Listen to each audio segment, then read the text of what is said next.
বলার ছিল। কি? I love you. কিন্তু তুমি যদি ছোট্ট করে জানতে চাও তাহলে তুমি খুব ভালো, আর যদি বড় করে জানতে চাও তাহলে প্রথম যেদিন তুমি দেখেছিলাম তুমি একজন গরিব মহিলাকে খাবার দিয়েছিলে, সেই মুহূর্তে আমি বুঝে গেছিলাম যে তোমার মধ্যে এমন কিছু আছে যা অন্য কারোর মধ্যে নেই। শুধু আমি কেন, পৃথিবীর যে কোনো ছেলেই তোমাকে ভালোবাসবে দিয়া। দেখো দি, আমার মাই আমার জন্য সব। আমার মাকে যে ভালো রাখবে আমি তাকে ভালো রাখবো আর ভালোবাসবো। আমি জানি যে আমি যদি তোমাকে বিয়ে করি তাহলে তুমি যতটা আমাকে ভালোবাসবে ততটাই আমার মাকে ভালোবাসবে। বাবা, এই দেখা হলো, এই প্রপোজ করলে, আর বিয়ের কথা বলে ফেলবে? কেন, কি ভুল করেছি? দেখো, তোমার মতো মেয়েরা বেশি দিন মিটিংয়ে থাকবে না, তাই অন্য কেউ বুক করে দেওয়ার আগে নিজেই বুক করে ফেললাম। বুক করে ফেললাম মানে? আমি কি টিকিট নাকি?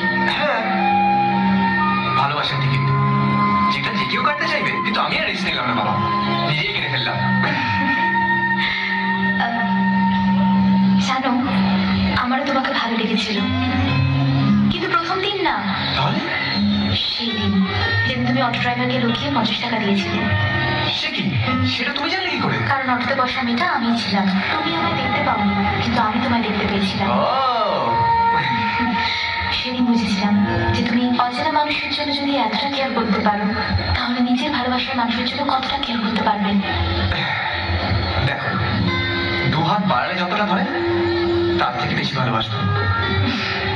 পৃথিবীতে যত ভালোবাসা আছে সব তোমার কাছে এনে দেবো, শুধু যদি তুমি পাশে থাকো।